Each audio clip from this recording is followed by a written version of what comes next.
Hey guys, I hope y'all are having a great day. I wanted to bring you guys some information on just different thoughts, food for thought on how appraisers look at square footage. So this video is going to cover one of those ways, and I've actually got another video to go over with you guys, the second thing to know that I actually had no clue. But this one has to do when part of the house was not permitted to build, but it created a living space of some sort that we want to count in the square footage, and obviously the buyer will think that the house is worth more with the additional living space.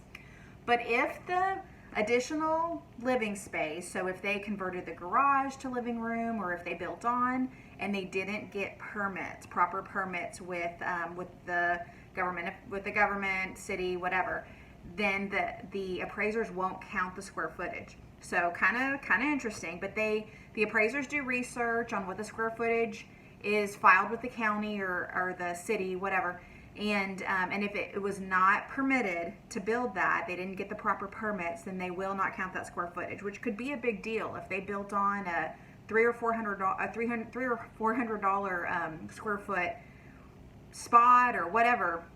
Can't use it in the square footage, which could really nick your value. So just wanted to make sure you know that when you see something that's been converted, to ask the question to the buyer, to the seller, sorry, if it was permitted when they built it, or if the previous one did it, if they know that it was permitted. Sometimes you can tell. I know square footage isn't always accurate when you're looking at the county, the DCAD or Collin County CAD or whatever. But if you look at the square footage and it's about the same square footage being reported as what was built on, more than likely it wasn't permitted. So that'd be a good spot to look just to kind of see. But again, I know it's not always 100% accurate. But just know that. And I actually had a situation like this several years ago, and the owner didn't even know that it was not permitted to build the extra space.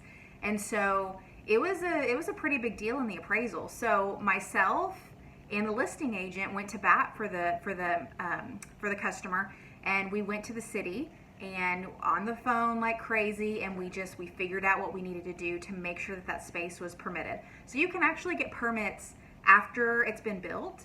It takes a little bit of extra work. So if you come across this when you're in the middle of listing the property, you can still get it done. That way it doesn't affect the value, for that square footage. So anyways, definitely possible. You have to get on the horn with the city to get that done.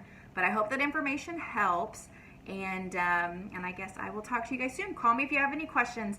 I'm gonna have another square footage tip here soon in my next video, and I will talk to y'all soon. Thanks. Bye.